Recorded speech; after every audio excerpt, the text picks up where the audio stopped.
뉴스런. K문화 콘텐츠, 국가 전략기술 등 우리 기업이 국제 무대에서 경쟁할 수 있는 핵심 역량의 제고를 과감하게 지원하고 가업 승계를 통한 중소 중견기업의 영속성 유지를 돕는 전세 자금 마련 등 청년들의 결혼 관련 경제적 부담을 덜어드리고자 합니다. 경제 상황이 어려울 때는 사실은 오히려 세금 부담을 좀 줄여드림으로써 그들의 소비 여력이나 투자 여력을 오히려 확보해 드리는 게 맞지, 거기서 세금을 더 거두는 정책은 지금 타이밍상 맞지도 않다. 우리 봉급에 큰 영향을 미치는 세법이 내년부터 달라집니다. 정부가 어제 세법 개정안을 확정 발표했는데요. 윤석열 정부 출범 첫 해였던 지난해와 비교를 하면 대대적 개편은 아니지만 눈에 띄는 부분은 감세 기조 유지입니다.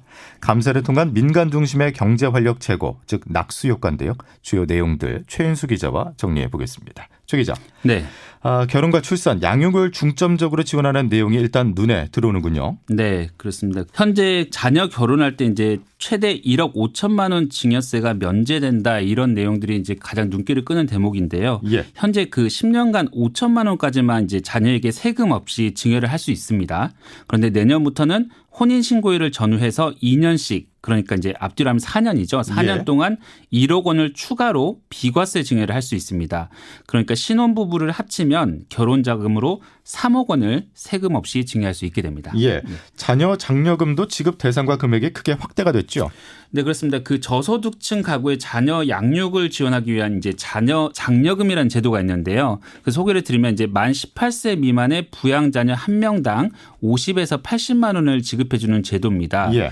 그 지금은 현재 이제 소득 요건 총 소득이 이제 4천만 원 미만이 이제 받을 수 있는 구간이었거든요. 근데 이제 부부 합산으로 7천만 원 미만으로 상당히 완화를 했습니다. 그리고 지급액도 최대 1,000만 원으로 늘어납니다. 예, 중산층에 근접하는 가구까지 양육 지원의 범위를 확대했다는 의미로 받아들이면 되는 거잖아요.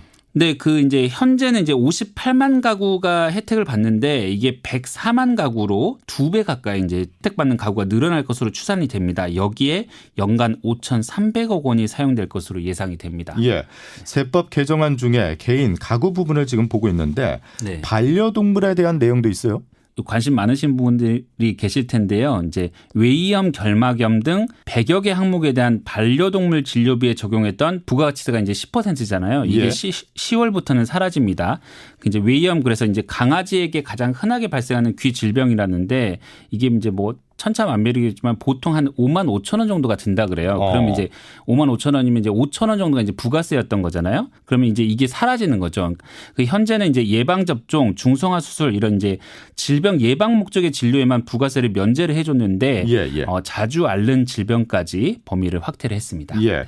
기업 부분을 한번 들여다보면 네. 영상 콘텐츠 제작 비용에 대한 세액 공제율이 확대가 되는 내용이 있는데 네. 이게 그 오징어 게임 뭐 이런 K 콘텐츠가 대상이 되는 겁니까? 네, 그렇습니다. 그 대기업은 최대 15%, 중소기업은 최대 30%까지 늘리는 내용인데요. 예. 그 말씀하신 그 오징어 게임을 예로 한번 들어보면 오징어 게임 제작비가 이제 253억 원이었다고 이제 알려져 있는데 현행 세법을 적용하면 이제 기업 규모가 중소기업에 해당하는 제작사 사이런 픽처스, 여기 제작비 10%에 해당하는 25억 원 가량이 세액 공제를 받을 수 있었을 텐데 예. 이제 시즌 1이 상당히 흥행을 했잖아요. 그렇죠. 소위 대박이 났는데 이제 현재 시즌 2를 제작 중이거든요. 그럼 제작비가 1,000억 원대로 지금 알려져 있습니다. 예. 현행 세법대로라면 100억 원의 세액 공제를 받지만 내년부터 최대 300억 원으로 세액 공제가 확대가 되는 겁니다. 예. 네.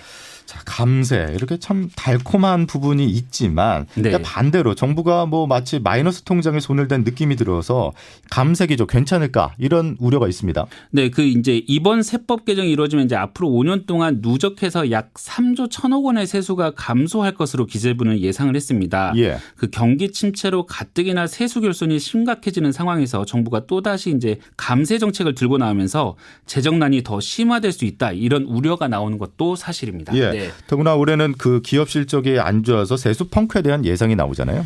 그렇죠. 이제 예상 세수, 그러니까 들어올 것으로 기대하는 세수가 이제 400조 5천억 원인데 약 10%인 40조 원이 이제 기업들의 실적 악화 등으로 이제 덜 거칠 것이다 이런 예상이 나오거든요. 예. 그래서 이런 상황에서 감세 기조까지 이어가면 나라 살림이 더 어려워지는 것 아니냐 이런 얘기가 나옵니다. 지난해 세법 개정을 통해서 5년간 60조 2천억 원의 규모를 감세를 추진했던 것과 비교하면 줄긴 했는데요.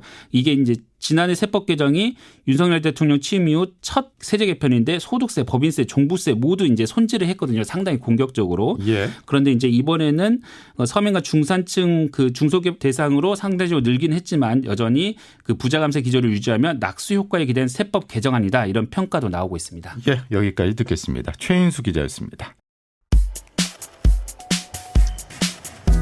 보다 더 다양한 뉴스가 궁금하십니까?